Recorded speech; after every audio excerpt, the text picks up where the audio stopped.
We may not have to worry about Donald Trump's tariff scheme and its impact on prices much longer, because a federal appellate court, I believe, is about to strike down all of Donald Trump's tariffs, finding he doesn't have those emergency powers he claims he has. What a shock, supporting a ruling from 3 months ago by the Court of International Trade in New York.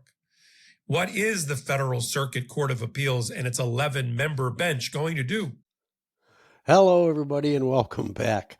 Michael Popok has a very legitimate point there, being the fact that he's a national lawyer with national standing both in the federal and state arenas. I've got an idea he might be heading down the right path. I'd like to see that happen the way he's describing it. The U.S. Court of Appeals for the Federal Circuit has 11 judges on it. Not one of them is a Trump judge. There's Biden, there's Obama, there's Clinton, and there's Bush on there. And he hasn't had any luck. When I say he, it's Donald.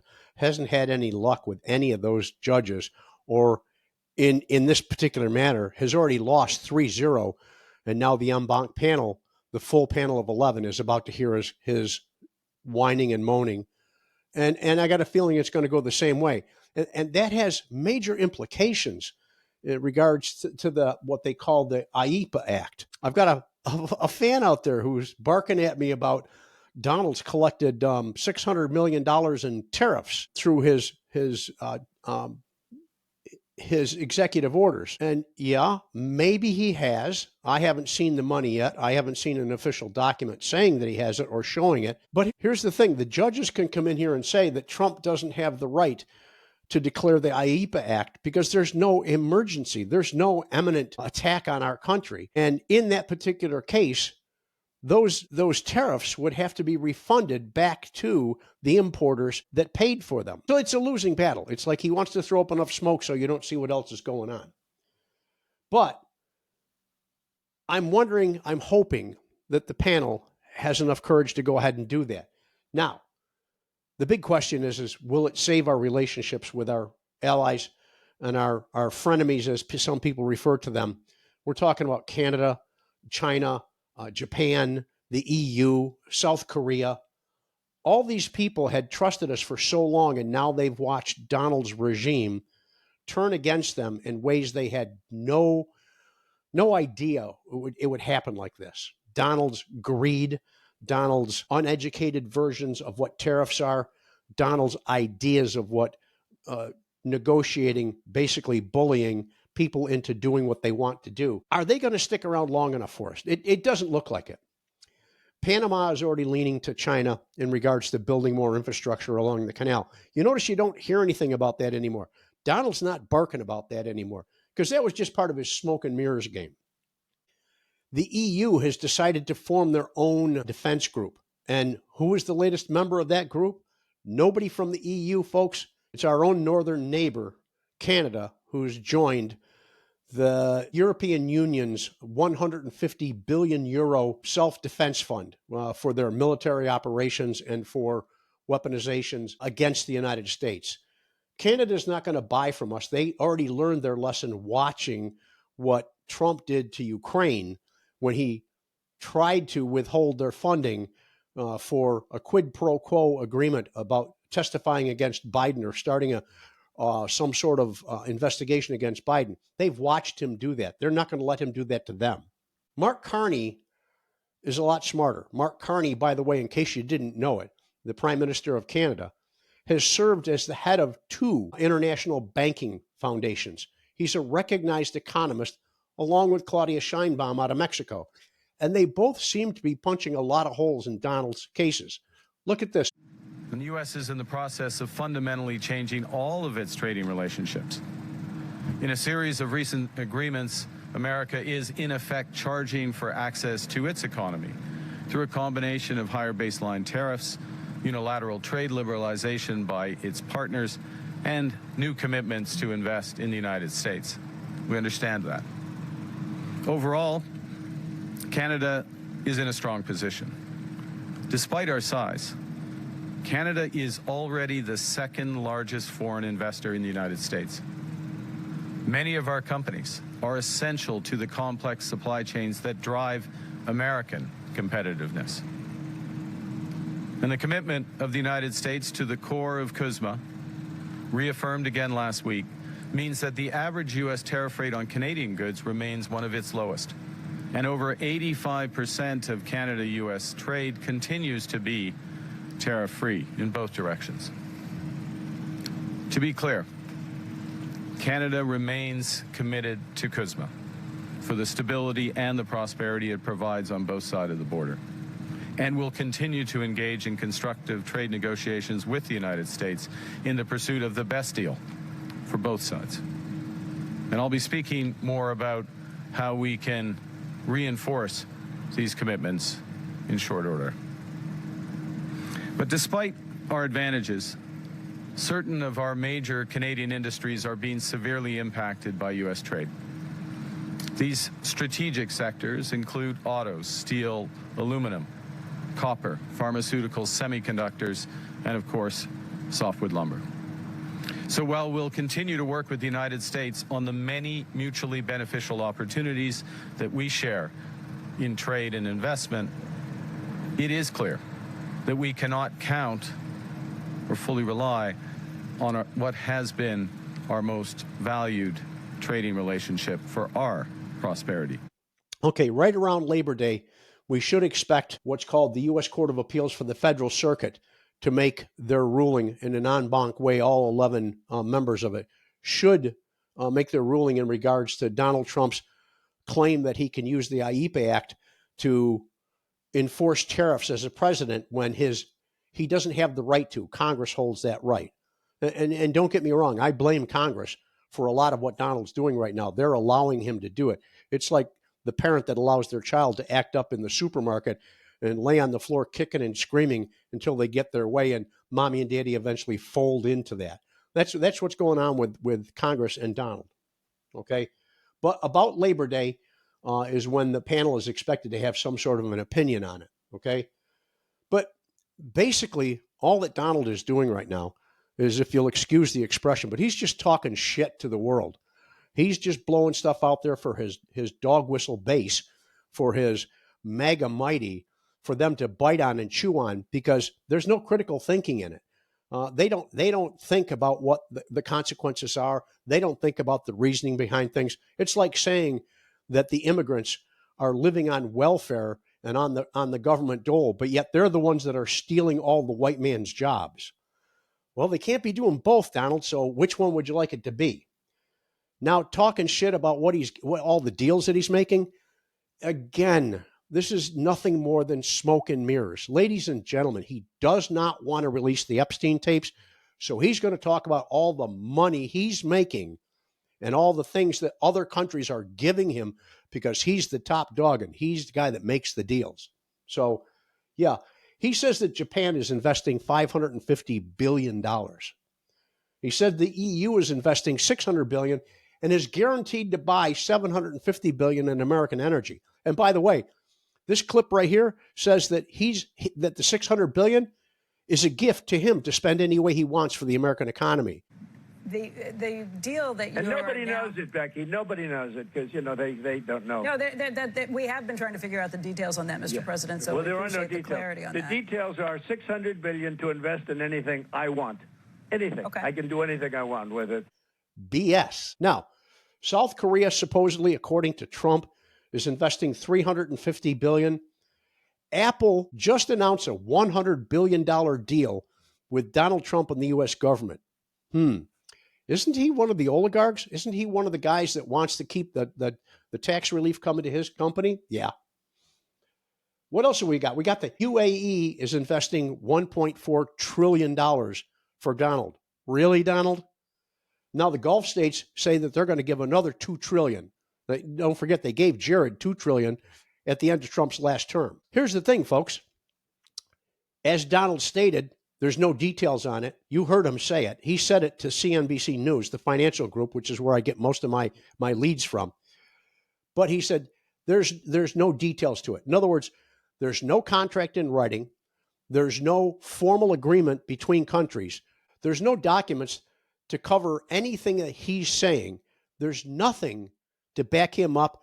And these countries can walk away, and most likely will, walk away from these agreements because they know Donald's not going to be here for forever. So tell him what he wants, and he'll stop his temper tantrum with the tariffs, which, again, IEEPA is getting ready to take that away from him. So if there's no binding deals, if there's nothing in writing, if there's no legal enforcement, well, gee, that seems like it's just yet another Taco Tuesday for Trump. Yeah, he's part of the gang of ready, fire, aim. That's what they do. Ready, fire, aim, and we'll call it a win. So, along with the fake deals, there is one part, and I want to defend one of my favorite places in the world, and that's Canada. Trump has been beating on them, talking about making them the 51st state, but let's look at what Trump is saying about the deals. He says that he's got tariffs up against Canada. Well, ladies and gentlemen, the numbers are finally out. 85% of the exports from Canada into the United States have zero tariffs on them at this moment as I'm recording this. Why? Well, geez, there's that thing called the USMCA deal that Trump negotiated during his first term. Those deals are still there, and he can't avoid that. Now, the rest of the 15%, you say, okay, 85% is no tariffs, 15% is tariffs. Yeah, that's the bad part. Steel, pharmaceuticals, copper, aluminum, wood, soft pine for housing construction in the United States. Those have all got big tariffs on them. Those are all going to slow down the U.S. economy. They're going to put a crimp in any new home buyers or any people that want to step up to a new home. If you're on some sort of medical drug that you need for your life sustainment, yeah, that's not going to work for you. If you're in the automotive industry and you need copper, aluminum, or steel, yeah, guess what? It's going to drive the price up. It's been said that Trump is trying to single-handedly put Ford and General Motors out of business while claiming he wants to bring back Detroit. Ladies and gentlemen, Detroit's never coming back. If Detroit were making such a great product and they were doing so well, why would we be searching other countries for better cars and importing them? That doesn't make sense. Critical thinking, folks. Learn the difference between smoke and mirrors and the truth. Do a little bit of investigation and use a little bit of critical thinking. You can't have A and have B and have it both be true, unless you live in an alternative facts, which some of Trump's people do that. Now, the latest, greatest proof that he is nothing but an authoritarian dictator was when the job numbers came out, which we all expected to be bad. If you follow the markets at all, the market isn't working right for jobs right now. Jobs are down. Employers are not hiring. They are ducking and covering and waiting to see what the effect of all these tariffs are. If Trump gets his way with all these tariffs, well, there's not going to be a lot of importing it done. If any of you living out in California have any question as to what's going on with that, go down to your import docks and tell me how many ships are there. I can tell you, 0. The big thing that just happened here recently was the job numbers, which everyone expected to be bad, and they were bad. And then they got revised even further downward. Well, Donald didn't like that. He took a burn to that personally, so he fired the director of that organization that reports the numbers that we, the people, and the U.S. government rely on for having accurate and true numbers so that we know what to do with interest rates, we know what to do with imports and exports, and we know what to do with the financial institutes. Joining us now by phone, Steve, obviously this morning you were on all day talking about the jobs numbers, the Federal Reserve, and now this bizarre firing or soon to be firing. What do we know? Well, I have to just give you my reaction, Brian, which is it reminds me of that famous comment at the McCarthy hearings where you say, at long last, Senator, have you no decency? This is the most outrageous charge of politicization that I can remember. There is no context in which these numbers have been revised in a political context. These numbers are revised routinely. It's not that they can't be improved and should be improved, but the notion that they have been underreported or revised for political reasons, there's no statistical evidence of that. and there is no proof of that, and it's simply untrue. Without accurate records on that, we're flying blind. And right now, Donald's the only one that's blind because he doesn't see that his madness is driving our economy into the hole. I'm going to run some B-roll here. I'm going to show you some stuff. You know, it's just another example of Donald shooting before he aims. We've got Trump threatening to take control of the police department in Washington, D.C. because, one of his people, a.k.a. Big Balls from the Doge group, someone carjacked him. There's such crime there. Ladies and gentlemen, two 15-year-olds tried to do an unarmed carjacking against the young man whose real name is right here, Big Balls. He didn't want to get out his real name, but I managed to get a copy of it. I managed to be able to have it here, and I'm going to let you see who he is. Okay? Well, Big Balls' car got grabbed, and they got it back about 4 hours later on, and they arrested two 15-year-olds for an unarmed carjacking. But Donald thinks that's serious enough that he wants to declare an emergency, like he declares on everything else, and take over control of the police department of the city of D.C. It's just another angle that he's an authoritarian regime dictator. He wants control of everything. He wants control of you. He wants control of me. He wants control of the tariffs. He wants control of the European Union. He wants control of Japan's economy. He wants control of Mexico's economy. He wants to control Canada's economy, maybe even make them the 51st state. This guy's out of his mind. The other day, he was up walking around the roof of the White House, talking about putting nuclear missiles on the top of the White House. Ladies and gentlemen, where is the 25th Amendment? Why are we not enacting it? Why? I'll tell you why. Because Congress won't do anything. If you thought the 118th Congress, and I've said this before, if you thought the 118th was a do-nothing Congress, the 119th has put an all-new meaning to it. They have gone backwards. They don't do anything for the future. They're looking at prosecution of the past. There's no forward thinking. There's no critical thinking. There's nothing they're planning on doing for you or me. It's all about them. Ladies and gentlemen, I want to remind you that the 5051 organization, 50501, is a legitimate group that is standing up against and organizing protests against the Donald Trump regime. He doesn't belong in office. He's an embarrassment to all of us. He's an embarrassment to the world. Nobody likes him. We can do better. The 5051 group is organizing all the protests that stand up against all of the things that he wants to do. So please, look them up. Find out an event in your local area. Attend the event, even if you just go to look. Put your face in the crowd. Think about what they're saying. Maybe you too would like it. But I want to thank you all for listening to my podcast. I'm humbled. I'm truly honored. I got 52 different countries, I think it is right now, 76 different cities. Canada, #1. Thank you so much. I do appreciate it. You are my second home. Westport, Canada will always be my home.